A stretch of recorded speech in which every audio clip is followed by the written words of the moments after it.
Ground ரியாலிட்டியில் இருக்கிறது தான் சமூக வலைதளங்கள் எதிரொலிக்குது அப்படின்னா தமிழ்நாட்டுக்கு இந்நேரம் நாம் தமிழர் கட்சியின் ஒருங்கிணைப்பாளர் சீமான் அவர்கள் தான் வந்து முதல்வராக இருந்திருக்கணும். ஏன்னா சமூக வலைதளங்களில் ட்ராக்ஷன் ஆகட்டும், என்கேஜ்மெண்ட் ரேஷியோ ஆகட்டும், யூடியூப் வியூஸ் ஆகட்டும், வியூஸ், ஷேர், ரீல்ஸ், லைக், கமெண்ட்னு எல்லா வகையிலையும் பார்த்தா விஜய் அவர்கள் அரசியல் வருவதற்கு முன்னாடி வந்து அரசியலில் சமூக வலைதளங்கள் நம்பர் 1 இருந்து சீமான் அவர்களோட என்கேஜ்மெண்ட் தான்.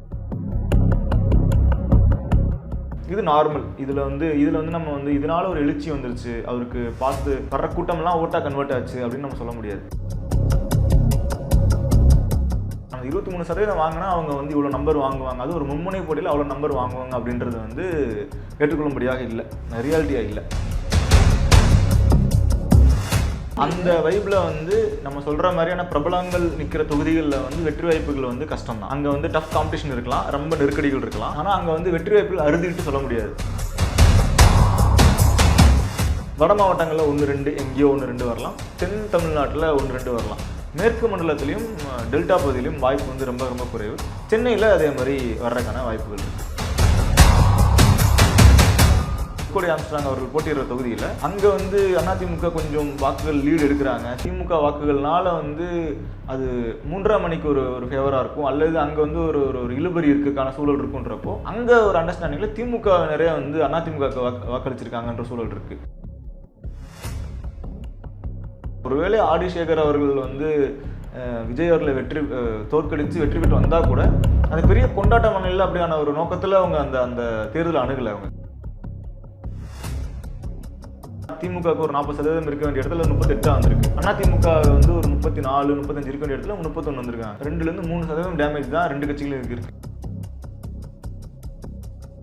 இளைஞர்கள் வாக்களிக்கிறாங்க, பெண்கள் வாக்களிக்கிறாங்க, முதல் தலைமுறை வாக்காளர் வாக்களிக்கிறாங்க, சிறுபான்மையர்கள் வாக்குகள் போகுது அப்படின்னு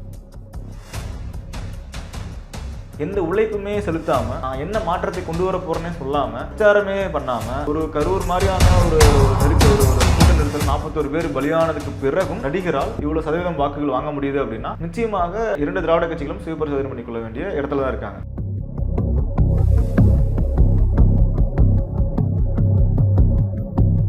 வாய்ஸ் தமிழ் நேயர்களுக்கு வணக்கம். நம்ம வழங்க இருக்கிற தகவல்களை உடனடியாக தெரிந்து கொள்வதற்கு வாய்ஸ் தமிழ் சேனலை சப்ஸ்கிரைப் பண்ணுங்க. நம்முடைய இன்றைய நேர்காணலில் பத்திரிகையாளர் பிரபாகர் தமிழரசு அவர்கள் இணைந்திருக்காங்க. அவங்களை வரவேற்கலாம். வணக்கம். வணக்கம். எக்ஸிட் போல் ரிசல்ட்ஸ் வந்துருச்சு. மெஜாரிட்டியான போல்ஸோட ரிசல்ட்ஸ் வந்து டிஎம்கே தான் எட்ஜ் எடுப்பாங்க அப்படின்ற ஒரு ரிசல்ட்ஸ் சொல்லியிருக்காங்க. ஆனால் எல்லா கூட்டணியும் திருப்திப்படுத்தணும் அப்படின்ற மாதிரி ஏடிஎம்கே வந்து வின் பண்ணுறதுக்கான ஒரு வாய்ப்பு இருக்குது, தாவேகா தலைவர் விஜய் அவர்கள் வின் பண்ணுறதுக்கான ஒரு வாய்ப்பு இருக்குது அப்படின்னு இந்தியா டுடே கருத்து கணிப்பும் இருக்குது. இப்படி எல்லாருமே வர்றதுக்கான ஒரு வாய்ப்பு இருக்குது, இவங்களுக்கு ஒரு அதிகமான வாய்ப்பு இருக்குது அப்படின்னு இருக்கு. இந்த கருத்து கணிப்பில் நீங்கள் எது மெஜாரிட்டியாக எது க்ளோஸ் டு ரிசல்ட்ஸாக இருக்குன்னு பார்க்குறீங்க? 4 கருத்து கணிப்புகள், அதாவது இந்த நேஷனல் லெவலில் எடுத்ததில் மொத்தம் வந்து ஒரு 7 வந்திருக்கு. 7ல் வந்து 4 கருத்து கணிப்புகள் திமுக கூட்டணியை திமுக எட்ஜ் இருக்கும்ன்றதும், 2 கருத்து கணிப்பு வந்து CNN நியூஸ் 18ஓடதும், அப்புறம் வைப் ஓட்டர்ஸ் அப்படின்ற கருத்து கணிப்பும் வந்து அதிமுக கொஞ்சம் எட்ஜ் இருக்குன்ற மாதிரியும், இந்தியா டுடே ஆக்சஸ் போல் வந்து தாவேக்காவனுடைய அது வந்து ஆட்சி அமைக்க இருக்குது, மெஜாரிட்டி இருக்குன்ற மாதிரி கொடுத்துருக்காங்க. இதில் க்ளோஸ் டு ரியாலிட்டின்னு பார்க்குறப்போ இந்த தாவேக்காவுக்கு எட்ஜ் கொடுத்துருக்காங்க அப்படின்றது தவிர மற்ற எல்லாமே வந்து க்ளோஸ் டு ரியாலிட்டியாக இருக்குது. ஏன்னா அதிமுக அதிகமாக வாக்கு, அதாவது முதல் இடத்துல இருக்கும், திமுக 2ஆம் இடத்துல வரும்னு சொல்கிறதுல கூட அந்த நம்பர் வந்து அவங்க பெரிய டிஃப்ரென்ஸ் கொடுக்கல. அங்கேயுமே வந்து திமுகவுக்கு வந்து 100க்கும் மேற்பட்ட இடங்களில் ஜெயிக்கும் அப்படின்ற மாதிரியும், அதிமுக அந்த மெஜாரிட்டியை கிராஸ் பண்ணுறாங்க, திமுக அந்த மெஜாரிட்டியை கிராஸ் பண்ணல அப்படின்ற ஒரு லைனில் தான் கொடுத்துருக்காங்க. அதனால் இந்த 6மே வந்து ஏறத்தாழ வந்து க்ளோஸ் டு ரியாலிட்டின்னு சொல்லலாம். மிச்ச 4மே வந்து ஓரளவுக்கு முழுமை பெற்றதாக இருக்குது. இவங்க 2 பேரும் ஏன் வந்து அந்த க்ளோஸ் டு ரியாலிட்டின்னு சொல்கிறோன்னா, இந்த தேர்தல் வந்து ஒரு மும்முனை போட்டி அப்படின்றதாண்டி ஒரு 4 முனை போட்டியாகவும் இருக்குது. நம்ம விஜய் ஃபேக்டர் வந்தனால நம்ம வந்து நாம் தமிழர் கட்சியினுடைய இம்பேக்டை வந்து குறைச்சி மதிப்பிடுறோம், அல்லது அதை நம்ம வந்து அதை நம்ம பெருசாக கண்டுக்கவும் இல்லை. அதோட இம்பாக்ட் கடந்த தேர்தலில் இருந்திருக்கு. கடந்த தேர்தலில் ஏறத்தாழ வந்து ஒரு 20 தொகுதிகளுக்கு மேலே அதிமுக வெல்வதற்கு காரணமாக நாம் தமிழர் இருந்திருக்கு. அந்த தொகுதியில் நாம் தமிழர் அதிக வாக்குகள் பெறாவிட்டால் அங்கே வந்து திமுக வென்றிருந்திருக்க வேண்டியது. ஆனால் அவங்க வாங்கின வாக்குகள் பாதிப்புனால திமுக தோற்றுருக்கு ஒரு 20 தொகுதிகளில். அப்போது அவங்க ஒரு பெரிய இம்பேக்டை க்ரியேட் பண்ணுறாங்க அவங்களோட வாக்கு வங்கி. உதாரணத்துக்கு ஒரு 40,000 வாக்குகள், 30,000 வாக்குகள், அது வந்து அவங்களோட வெற்றிக்கு உதவுதோ இல்லையோ, அது வந்து மற்றவர்களோட வெற்றியை பாதிக்கிற இடத்துலையும் இருக்குது. அதே மாதிரி தான் இந்த வாட்டி தாவேக்காவும் ஒரு பெரிய ரோல் ப்ளே பண்ணும். அப்படி பார்க்குறப்போ அந்த நம்பர்ஸ் வந்து க்ளோஸாக இருக்கும். உதாரணத்துக்கு சொல்லணும்னா 2016 தேர்தல் எடுத்துட்டோம்னா 5% மார்ஜின் கம்மியாக வந்து ஜெயிச்ச தொகுதிகள் எண்ணிக்கைன்னு பார்த்தோன்னா இதில் 88 தொகுதிகளில் வந்து 2 கட்சிகளும் சேர்த்து மொத்தமாக இருக்க 234ல் 88 தொகுதிகளில் வந்து வெற்றி மார்ஜின் பார்த்தா வெறும் 5%க்கு குறைவான வாக்குகள் தான். ஆனால் அது வந்து கடந்த 2021 தேர்தலில் பார்த்தா 67 தொகுதிகளாக இருக்குது. 67 தொகுதிகளில் வந்து அந்த டிஃப்ரென்ஸ் வந்து மார்ஜின்றது வந்து 5% இருக்குது. அப்போ இந்த தேர்தலில் ஒரு மும்முனை போட்டி 4 முனை போட்டி அப்படின்றப்போ அந்த 5%க்கு குறைவான மார்ஜினில் எவ்வளோ பேர் பார்த்தா அது வந்து நிறைய தொகுதிகள் வரும். 100 தொகுதி 120 தொகுதிகள் கூட வந்து இந்த மார்ஜின் கம்மியான இடங்களில் ஜெயிக்கிறதுக்கான சூழல் இருக்கும். அதனால அந்த ஆறுக்குமே ஒரு சூழல் சாத்தியங்கள் இருக்குது. ஏன்னா அந்த முதல் நாள் வந்து என்ன சினாரியோவில் இருக்கலாம்னா வாக்கு பிரிக்கிறதுனால, அதாவது திமுக எதிர்ப்பு வாக்குகள் அதிகம் பிரிக்கிறதுனால திமுக வெல்வதாக அந்த நாளும் கருத்து கொடுக்கலாம். மிச்ச 2 CNN நியூஸ் 18ம் வைப் ஓட்டர்ஸும் வந்து அவங்க 2 பேரும் வந்து ஒரு க்ளோஸ் டஃப் ஃபைட் இருக்கும், ஒரு கடுமையான ஒரு டஃப் ஃபைட்டில் ஒரு 40 தொகுதி 50 தொகுதி இருக்குன்றதுனால யாருக்கு போகும்னு தெரியாமல் அவங்க எடுத்த அந்த நேரத்தில் இந்த டைம் சினாரியோ எவ்வளோ பேர் எடுக்கிறாங்க, எந்த பகுதியில் எடுக்கிறாங்க, அந்த தொகுதி வந்து செமி அர்பனா இல்லை ரெண்டும் மிக்சடானதா, இதெல்லாம் பொறுத்து மாறும். அதனால் இதுக்கு எல்லாத்துக்கும் கூட ஒரு இது கொடுக்கலாம். 6வது தாவேக்கா ஆட்சி அமைக்கும், ஒரு 118 தொகுதிகளுக்கு மேலே ஜெயிப்பாங்க, 2ஆம் இடத்துல திமுக வருது, இன்னொன்று 35% வந்து 2 பேரும் எடுக்கிறாங்க அப்படின்ற சினாரியோ வந்து அதுவும் ஃபார்ஃபெச்டு. ஏன் அதை ஃபார்ஃபெச்டுன்னு சொல்கிறோன்னா 35% எடுத்தால் தான் ஆட்சி அமைக்க முடியுமா? 2006ல் திமுக வந்து 25-26% தான் எடுத்தாங்க. 26% எடுத்த திமுகவே வந்து மைனாரிட்டி ஆட்சி அமைக்கலையான்னு கேட்டால் திமுக போட்டியிட்ட தொகுதியில் வெறும் 126, 25-26 2006ல். மற்றெல்லாம் கூட்டணி கட்சி கொடுத்துருந்தாங்க. அதனால திமுகவோட வாக்கு சதவீதம் 26. ஆனால் தாவேக்கா இந்த மாதிரி போட்டிடுறது 234 தொகுதியிலும் போட்டிடுறாங்க. அப்போ 234 தொகுதியிலும் போட்டியிட்டு அவங்க வந்து மெஜாரிட்டியை மார்க்கை தாண்டுறாங்க அப்படின்னா அவங்க வாக்கு சதவீதம் 30. அதுவும் இந்த மும்முனை போட்டியில் இன்னும் குறைவாக இருக்கலாம், இல்லை கூடவும் இருக்கலாம். ஆனால் கூட இருக்கிறதுக்கான வாய்ப்புகள் தான் அதிகமாக இருந்திருக்கணும். ஆனால் தாவேக்காவும் 35% தான் வாங்குது, திமுகவும் 35% தான் வாங்குது. அவங்க அதோட ஒரு 2% குறைவாக வாங்குறாங்க. அதிமுக ரொம்ப கீழே போகிறாங்க அப்படின்றது வந்து அது மட்டும் கொஞ்சம் உண்மைக்கு ரொம்ப தூரத்தில் இருக்க மாதிரி இருக்குது. மேபி அது சர்ப்ரைசிங்காக இருந்தால் கூட இருக்கலாம். ஆனால் இப்போ இருக்க சினாரியோக்கு அப்படி என்னால் பார்க்க முடியல. நிச்சயமாக இது என்னது கருத்து கணிப்பு தான். உண்மையான ரிசல்ட் அப்படின்றது வந்து நம்ம மே 4ஆம் தேதி அப்படின்றது தான் பார்க்க போகிறோம். நீங்கள் சொன்ன அந்த மார்ஜின் இருக்கு இல்லையா, அது இந்த தேர்தலில் ஒரு மிகப்பெரிய ரோல் ப்ளே பண்ணும் அப்படின்னு நினைக்கிறேன். நீங்கள் சொன்ன 2 சான்சஸாக கூட இருக்கலாம். ஒன்று திமுக எட்ஜ் எடுக்கலாம், இல்லை அதிமுக எட்ஜ் எடுக்கலாம். அப்படின்றதுல வந்து ஏதாவது ஒன்று மாறி நடப்பதற்கான வாய்ப்பு இருக்கலாம். ஆனால் இது எல்லாத்தையுமே வந்து அப்படியே புரட்டி போடுற மாதிரி ஒரு நம்ம மை ஆக்சிஸ் இந்தியாவுடைய ரிசல்ட்ஸை வந்து பார்க்க முடியுது. இது உண்மையாலுமே இந்த களம் இப்படி இருந்திருக்கா? இதை நம்ம எப்படி வந்து இந்த எக்ஸிட் போல வந்து நம்ம எப்படி புரிஞ்சுக்கிறது? இவங்களுடைய எக்ஸிட் போல்ஸை ஏற்கனவே வந்து நம்ம 2024 ஜெனரல் எலெக்ஷனில் கூட வந்து அவங்க சொல்லும் பொழுது பிஜேபி அதிகமான சீட்டில் வின் பண்ணுவாங்க அப்படின்னு சொன்னாங்க. ஆனால் அந்த இது நடக்கலை. அதை இதோட பொருத்தி பார்க்கலாமா? எல்லா கருத்து கணிப்புகளும் உண்மையாகிறது இல்லை. ஆனால் இந்த கருத்து கணிப்பு ஒரு மிகைப்படுத்தப்பட்ட ஒரு கருத்து கணிப்பாக இருக்குன்னு அவங்களோட நம்பகத்தன்மை மீது வந்து கடந்த தேர்தல் எல்லாத்துலேயுமே வந்து ஒரு கேள்விக்குறியாக இருந்திருக்கு. உதாரணத்துக்கு 2024 நாடாளுமன்ற தேர்தல் முடிவுகள் அன்னைக்கு வந்து அவர் ஒரு டிபேட் ஷோவில் அவர் வந்து இந்த நடத்தின நபர் அதோட நிறுவனரை வந்து இருக்காரு. அவர் லைவ் ஷோலேயே வந்து உடஞ்சு அழுகிறார். ஏன்னா அவர் வந்து மிகப்பெரிய வைரல் ஆச்சு இல்லையா? ஆமாம், ஏன்னா அவர் ஒரு அபரிமிதமான ஒரு நம்பர் கொடுத்துட்டார். அவர் நம்பத்தன்மை அங்கே உடஞ்சு விழுகும்போது ஏன்னா ரிசல்ட் வந்துடுது. ரிசல்ட்டில் வந்து அவர் கொடுத்த எண்ணிக்கைக்கும் வந்த முடிவுகளை வந்து தனிப்பெரும்பான்மை இல்லை பாஜகவுக்கு இந்த முறை. அவர் கொடுத்த நம்பர் 400 பாஜக சொன்ன நம்பருக்கு கிட்ட போகுது, இல்லை அதை தாண்டி இருக்கு அந்த நம்பர். அப்போ அதிலிருந்து மலைக்கு மடுக்குமான வித்தியாசம் வரும்பொழுது அவர் நேரலையிலே உடஞ்சு அழுகிறார். அவர் அதுக்கு முன்னாடி இருந்தே அவரோட நம்பத்தன்மை கேள்விக்குறியாக தான் இருந்தது. ஆனால் அவர் வெளியே வந்து அதை ஓக்கலாக பேசிக்கிட்டது இல்லை. நான் சொல்கிறேன் கரெக்டாக இருக்கும், நான் சொல்கிறது தான் கரெக்டு, நான் சொல்கிறது தப்பான நான் போயிடுறேன்ற மாதிரி சேலஞ்சிங்லாம் வரல. அந்த 2024 அவர் வெளியே வர விட்டு அவர் சேனல்லே உட்கார வச்சு தான் அந்த முடிவுகள் பார்க்குறாங்க. நேரலையிலே அவர் உடஞ்சு அழுகிறார். அதனால் அவர் நம்பத்தன்மை வந்து ரொம்ப காலமாக இது கேள்விக்குரிய. உதாரணம் 2016 திமுக ஆட்சி அமைக்கும் அப்படின்னாரு. 2016 திமுக ஆட்சி அமைக்கலை. 2021 திமுக ஆட்சி அமைக்கும்னு சொன்னதோட விட்டுருந்துருக்கலாம், அல்லது ஒரு மெஜாரிட்டி மார்க் கிராஸ் பண்ணுவாங்கன்ற ஒரு எண்ணிக்கை கொடுத்துருந்துருக்கலாம். அவர் கொடுத்த எண்ணிக்கைக்கும் திமுக வென்ற எண்ணிக்கைக்கும் அதுவும் வித்தியாசம் ஜாஸ்தி. 133 தான் திமுக தனியாக வென்றது. கூட்டணியோடு சேர்த்து 155-159 நினைக்கிறேன், 159 வென்றாங்க. ஆனால் அவர் கொடுத்த நம்பர் வந்து ஒரு ஸ்வீப் அப்படின்ற மாதிரியான ஒரு நம்பர் கொடுத்துருந்தார். அதுவும் வந்து இல்லை. இந்த முறையும் வந்து 35 அப்படின்னு கொடுக்கறது வந்து என்ன லாஜிக்கில் கொடுத்தாரு அப்படின்னு தெரியல. ஒருவேளை இப்போ நம்ம ஒரு சினாரியா பார்க்குறோம் சமூகத்தில்.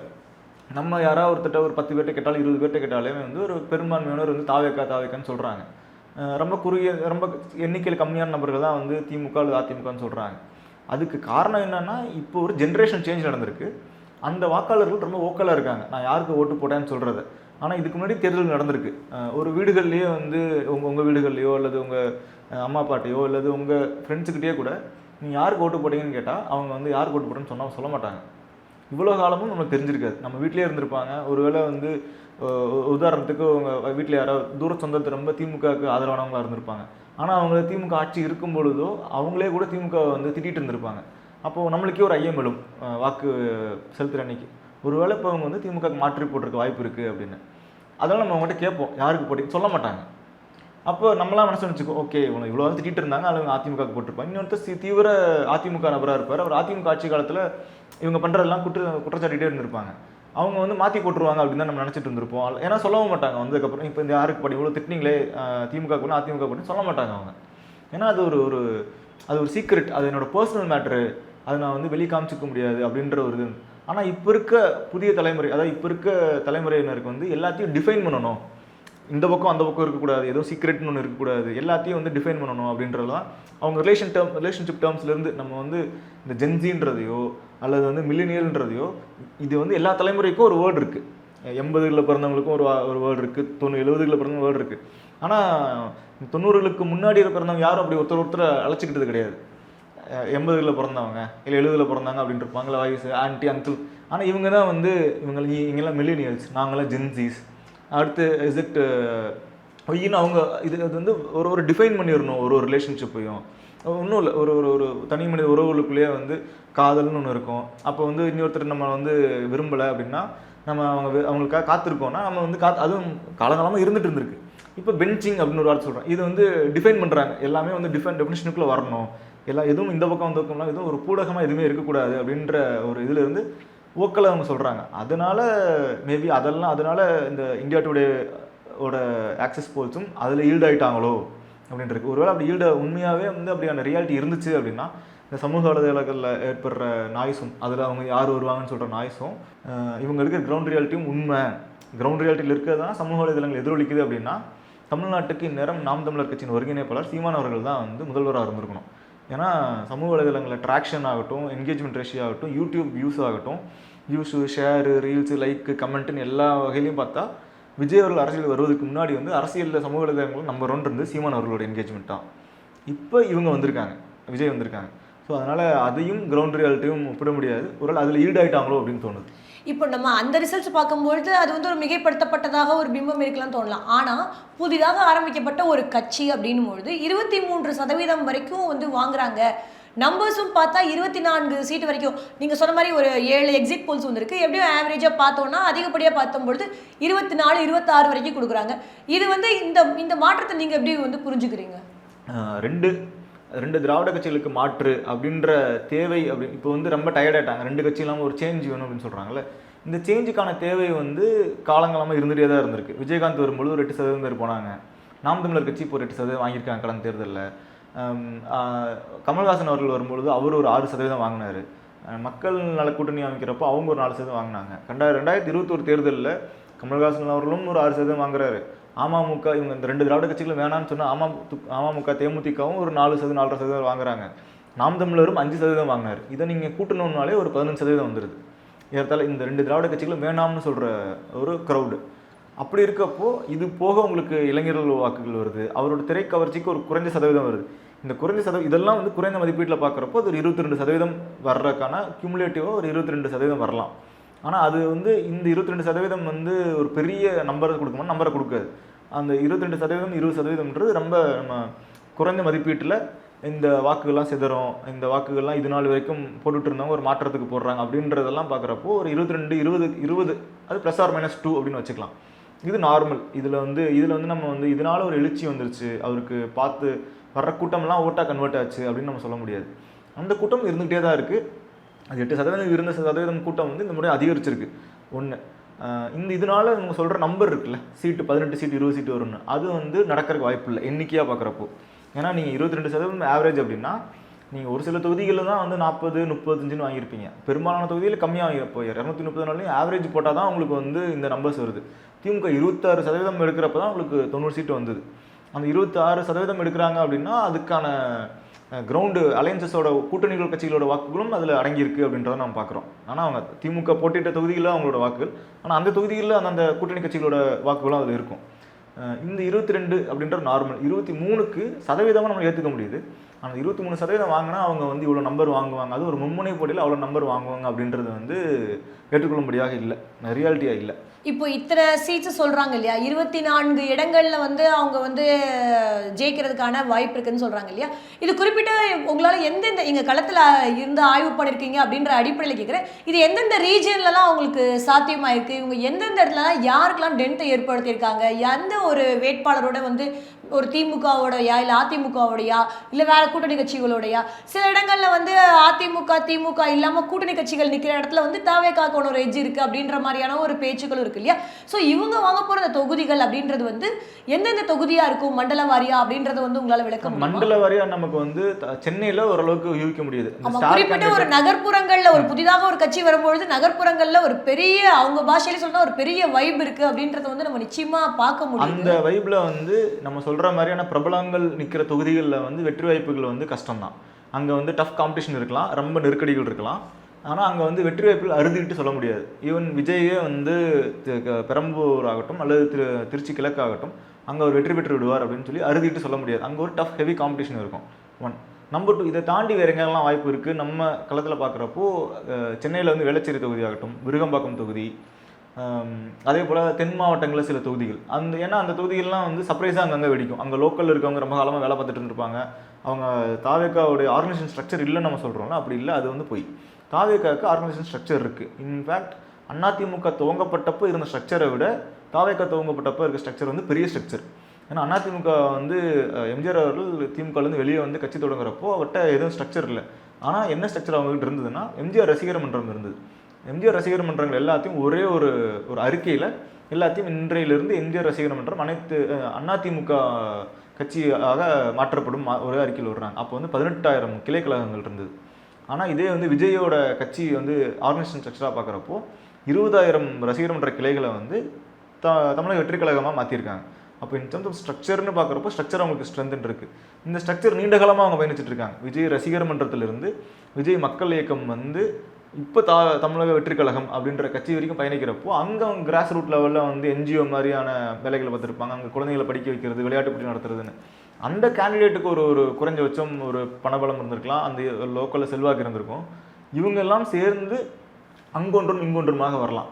அதுதானே ஒழிய ஒரு மாதம் நம்ம வந்து சொல்லிட முடியும் அப்படின்ற அளவுக்கு இல்லை. அதில் வர எந்த ரீஜன்னு நம்ம ரொம்ப குறிப்பிட்டு சொல்லலாம்னா வட மாவட்டங்களில் 1-2 எங்கேயோ 1-2 வரலாம், தென் தமிழ்நாட்டில் 1-2 வரலாம். மேற்கு மண்டலத்திலையும் டெல்டா பகுதியிலையும் வாய்ப்பு வந்து ரொம்ப ரொம்ப குறைவு. சென்னையில் அதே மாதிரி வர்றதுக்கான வாய்ப்புகள் இருக்குது தாவேக்கா. ஆனால் 24 தொகுதிகள் கொடுத்துருக்காங்க இல்லையா, விஜய் அவர்கள் போட்டியிட்ட 2 தொகுதியிலையும் வெற்றி பெற்றுருவாங்களா? விஜய் போட்டியிட 2 தொகுதியிலுமே வந்து டஃப்பான கண்டஸ்ட் தான் இருக்கும், அறுதிட்டு சொல்ல முடியாத நிலைமை தான் இருக்குது. என்ன நடந்திருக்கு அப்படின்னா, ஓவராலாக என்ன நடந்திருக்கு, தாவேக்கா வந்து வாக்குகளை பிரிக்கிறாங்க அப்படின்றப்போ தமிழ்நாட்டுக்கு ஒரு பாரம்பரியம் இருக்குது. எப்போவுமே வந்து ஒரு ஹங் அசம்பிளி அப்படின்ற நிலைமைக்கு வந்து இவங்க கொண்டு வரவே மாட்டாங்க. நீங்கள் 2001 வந்து ஒரு அவுட்லேயராக எடுக்கணும். ஏன்னா 2001 திமுக போட்டியிட்ட தொகுதிகளே குறைவு. நீங்கள் கம்மியான போட்டியிட்ட தொகுதியில் போட்டிட்டு அதில் வந்து தொங்கு சபை வந்ததுன்னு நம்ம சொல்கிறதுல நியாயமே இல்லை. நான் போட்டிட்டது 125, அது 118 ஜெயிக்கணுன்றது இம்பாசிபிள் அப்படின்றது போட்டியிட்ட திமுகவுக்கும் தெரியும், அதுக்கு வாக்களிக்கிற மக்களுக்கும் தெரியும்.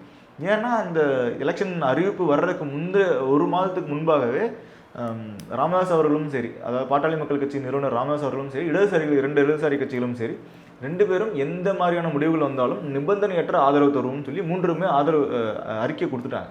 காங்கிரஸ் அப்பவும் இதே போல் ஆட்சியில் பங்கு வேண்டும் என்று கேட்டுக்கொண்டு தான் இருந்தாங்க. ஆனால் அவங்க தேவை இல்லாமல் இருந்தது. அப்போ ஆல்ரெடி இவங்க அறிக்கை விட்டுட்டாங்கன்றப்போ காங்கிரஸ் வந்து எங்களுக்கு இப்போ அதிகாரம் கொடுங்க அப்படின்னு கேட்டாங்கன்னா செல்லுபடியாக எங்களுக்கு வேணான்னு சொல்லிடுற நிலைமை வந்துடும். அதனால் அவங்க அந்த முறை யாருமே வந்து அதிகார பகிர்வு கேட்கவே இல்லை. அதை தாண்டி எல்லா தேர்தலையும் தமிழக மக்கள் வந்து ஒரு கட்சி ஆட்சி முறைக்கு தான் வந்து வாக்களிச்சிருந்துருக்காங்க. அவ்வளோ தெளிவாக தான் 67லேருந்து இப்போ வரையும் ஒரு கட்சி ஆட்சி முறைக்கு தான் வாக்களிச்சிருக்காங்க. அதனால தான் இங்கே கூட்டணி ஆட்சின்றதே வந்து 2 திராவிட கட்சிகளும் பேச மாட்டேன்றோம்.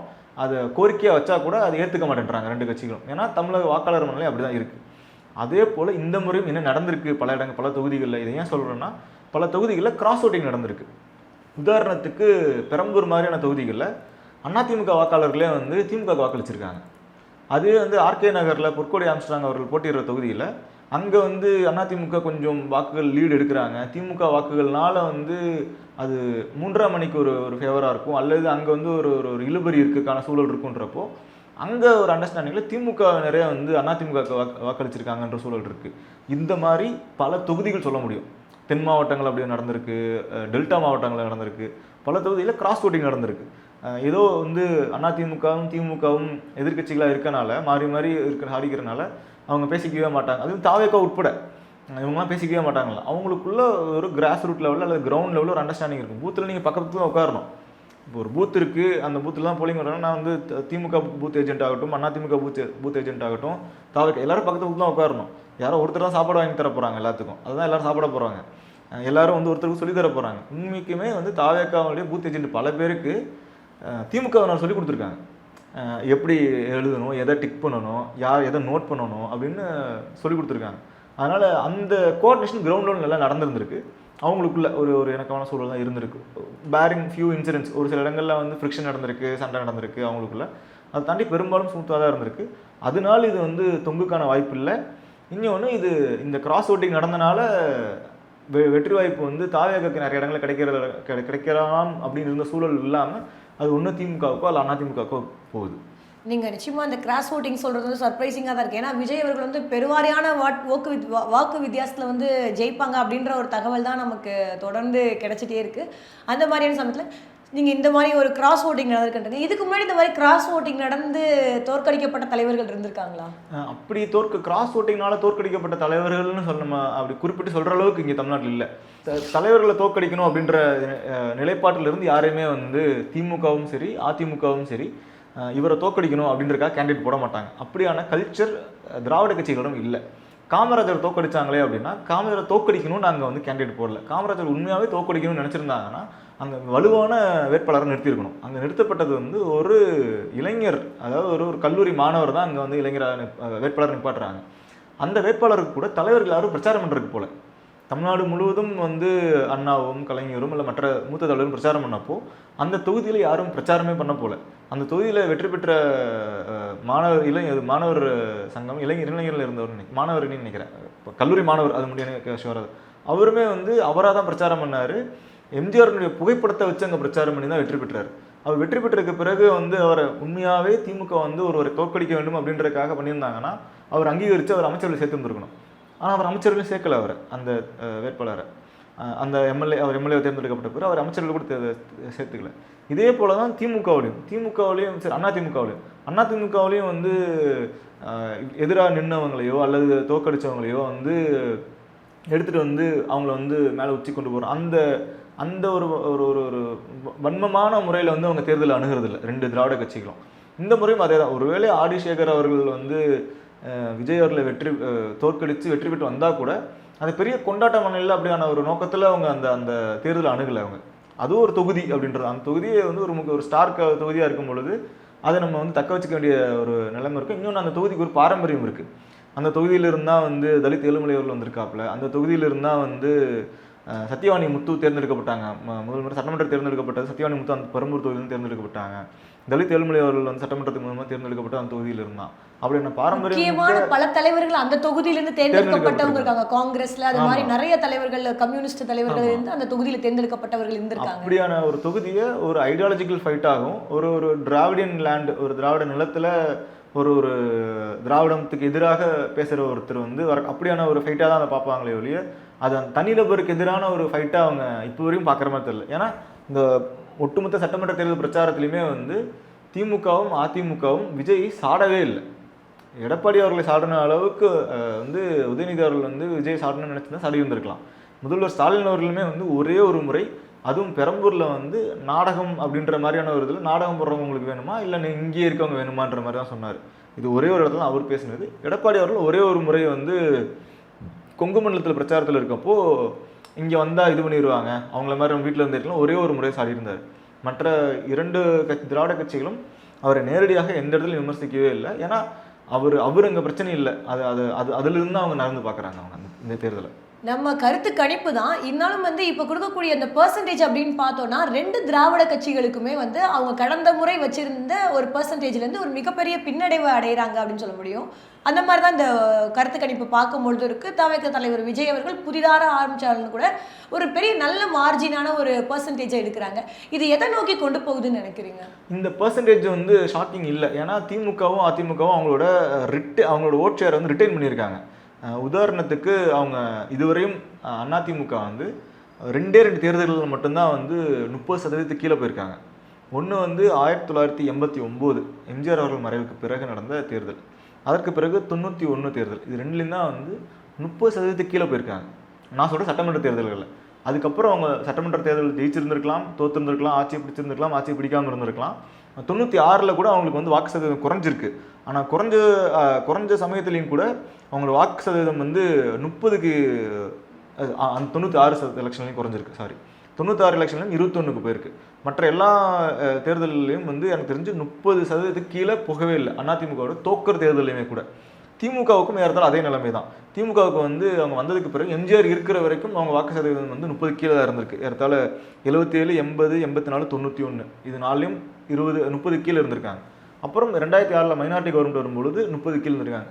அதற்கு பிறகு தோற்கும் தேர்தலில் கூட வந்து திமுகவுடைய வாக்கு சதவீதம் 30 கீழே வந்ததில்லை. இன்னொன்று 2011 இருக்கிறதுலே உச்சபட்சமான ஆன்டி இன்குமென்சி இருந்தது. நம்மளுக்கு தெரிஞ்சிருக்கும். திமுகவுக்கு இருந்த ஆன்டி இன்குமென்சி வந்து அந்த மாதிரி ஈழத்தமிழர்கள் பிரச்சனை சம்பந்தமாக இருந்தது. இந்த மாதிரி 2G இஷ்யூஸ் இருந்தது.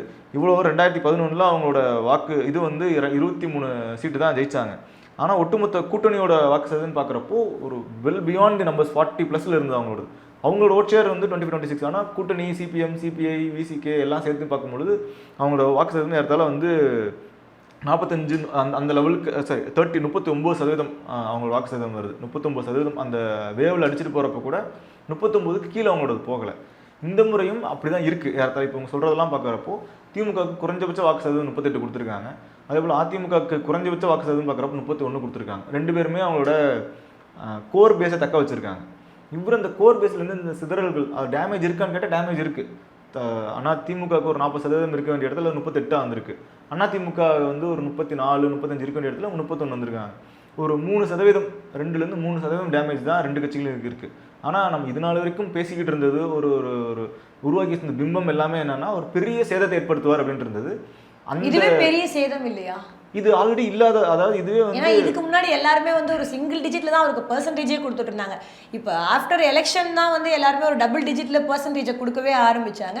இன்னைக்கு டபுள் டிஜிட்ல வந்து சீட்ஸாவே அது கன்வெர்ட் ஆகிருக்கு இல்லையா? நான் இன் டேர்ம்ஸ் ஆஃப் சீட் கன்வர்ஷனில் தான் வந்து எனக்கு பெரிய முரண்பாடு இருக்குது. அந்த வாக்கு சதவீதத்துக்கு அந்த சீட்டு கன்வெர்ட் ஆகுமான்றது டவுட். 1. நம்பர் 2, இது பெரிய பாதிப்பான்னு கேட்டால் இது பாதிப்பு தான். ஆனால் நான் இது பாதிப்பே இல்லை, அதிமுகவுக்கு பாதிப்பே இல்லை, திமுகவுக்கு பாதிப்பே இல்லைன்னு மறுக்கலை. அதிமுகவுக்கும் பாதிப்பு இருக்குது, திமுகவுக்கும் பாதிப்பு இருக்குது. ஆனால் அவங்களோட கோர் ஸ்ட்ராங் பேஸ்னு ஒன்று இருக்குல்ல, அதை நீங்கள் உடச்சிட்டு வெளியே வரல அப்படின்னு நம்ம சொல்கிறோம். இப்போ இது நாள் வரைக்கும் கட்டமைக்கப்பட்டதெல்லாம் என்னென்னா அதிமுகவோட கோர் ஃபுல்லாக அதிமுக இருக்கிறது எல்லாமே வந்து திமுக எதிர்ப்பு வாக்கள் ஃபுல்லாக அவர் வந்து அல்றாரு. அதே போல் திமுகவிடம் இருக்க மைனாரிட்டி வாக்கு சதவீதம் 11 வாக்கு சதவீதம் இருக்குது. 11 வாக்கு சதவீதத்தை எடுக்கிறாரு.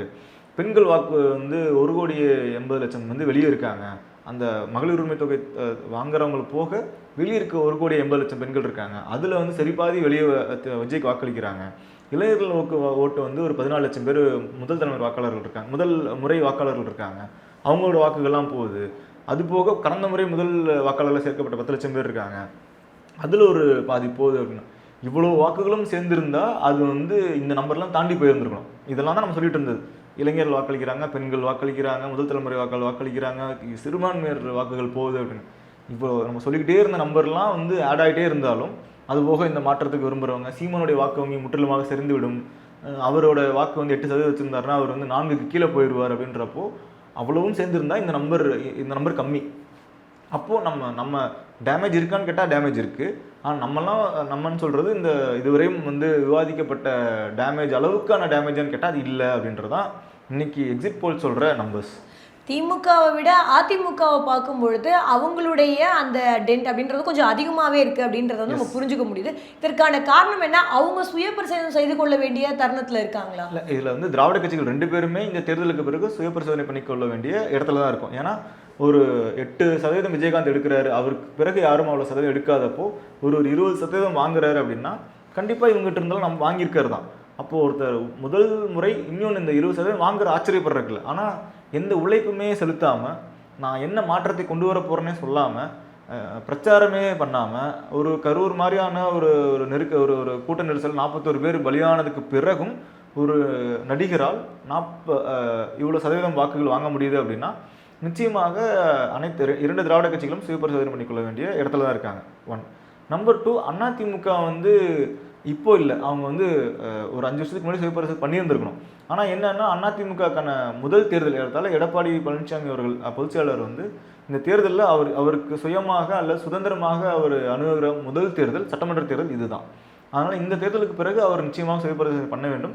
ஆனால் என்ன ஒரே ஒரு அதிமுக ஸ்ட்ரக்சர் வச்சு நம்ம புரிஞ்சுக்கணும் அப்படின்னா, இவங்க சொல்ற மாதிரி ஒரு தேர்தலில் இந்த தடவையும் பிஜேபி கூட்டணியில தான் இருக்காங்க. பிஜேபி கூட்டணியில் இருக்கலாம், அது ஒரு ஸ்ட்ராட்டஜியாக கூட இருக்கலாம். ஸ்ட்ராட்டஜி சரி தப்புன்றதுக்கு நம்ம போக முடியாது, அது அவங்க ஸ்ட்ராட்டஜியாக இருக்கலாம். ஆனால் என்ன ஒன்று புரிஞ்சுக்க மாட்டேன்றாங்கன்னா, அதிமுகவை நம்ம நினைக்கிற மாதிரி அல்லது வெளியே இருக்க ஒரு கட்டமைச்சிக்கப்பட்ட பிம்பம் மாதிரி சீட்டுக்கட்டு மாதிரி நீங்கள் வந்து பிரித்து எடுத்துட முடியாது. ஏன்னா அந்த கட்சியோட ஸ்ட்ரக்சரே அப்படின்னா மேலே தலைமை வந்து ஸ்ட்ராங்காக இருப்பாங்க, தலைவர் அல்லது பொதுச்செயலாளர் தலைமையில் இருக்க அந்த ஃபர்ஸ்ட் ரேங்க் லீடர் ஸ்ட்ராங்காக இருப்பாங்க. நடுவில் 2ஆம் நிலை தலைவர்கள் இருப்பாங்க, அங்கே வந்து ஒரு பெரிய வேக்கம் இருக்கும். அது வந்து எம்ஜிஆர் அவர்களிருந்து ஜெயலலிதா அவர்களிருந்து அதை வேக்கியமாகவே வச்சுருந்துருக்காங்க. கீழே கிராஸ் ரூட் லெவல் இருக்காங்களே, கிளை கழகங்கள் இருக்கும்ல, கிராம லெவல், பேரூராட்சி, ஊராட்சி, ஒன்றியம், வட்டம், அங்கே வந்து உங்களுக்கு ரொம்ப நெருக்கமாக இருக்கும், அந்த ரொம்ப அடர்த்தியானது அந்த ஸ்ட்ரக்சர். ஸோ அதை நீங்கள் உடைக்கணும் அப்படின்னா அது ரொம்ப கஷ்டம். இடத்துல எனக்கு தெரிஞ்சு 77லேருந்து ஒருத்தர் பூத் ஏஜென்ட்டாகவே இருந்தவர் இந்த தேர்தலையும் பூத் ஏஜென்ட்டாக போய் வேலை பார்த்துருக்காரு. அவருக்கு பெரிய ஆஸ்பிரேஷன்ஸ்லாம் கிடையாது. அவங்களுக்கான கோர் ஓட்டர்ஸ்ன்றவங்க கிராமப்புறங்கள்ல இன்னும் இருக்கிறத நம்ம பார்க்கவும் முடியுது. அதை நீங்க உடைக்கணும்ன்றது தான் வந்து ரியல். அதை உடைக்கிறதுன்றதா இது எரோட ஆகுமான்னு கேட்டால் இது வந்து கண்டிப்பாக இது வந்து டேமேஜ் ஆகும். ஆனால் இவங்க நினைக்கிறோம் ஒரு தேர்தல் உடஞ்சி வெளியே வந்துடும், 2 தேர்தல் வந்துடும் அப்படின்றது கிடையாது. ஸ்லோ ப்ராசஸாக இருக்கும். அது இது அடர்த்தியாக இருக்கனால தான் ரொம்ப ஸ்லோவாக இருக்கும். இது அடர்த்தியாக இல்லாமல் இருந்திருந்தால் அது அந்த ப்ராசஸ் வேகமாக நடந்திருக்கும். அந்த ப்ராசஸ் அவ்வளோ நம்ம நினைக்கிற அளவுக்கு வேகமாக இல்லை அப்படின்றது. ஆனால் குறைஞ்சிட்டு தான் இருக்குது. அதை வந்து தடுக்க வேண்டிய இடத்துல எடப்பாடி பழனிசாமி அவர்கள் இருக்கார்.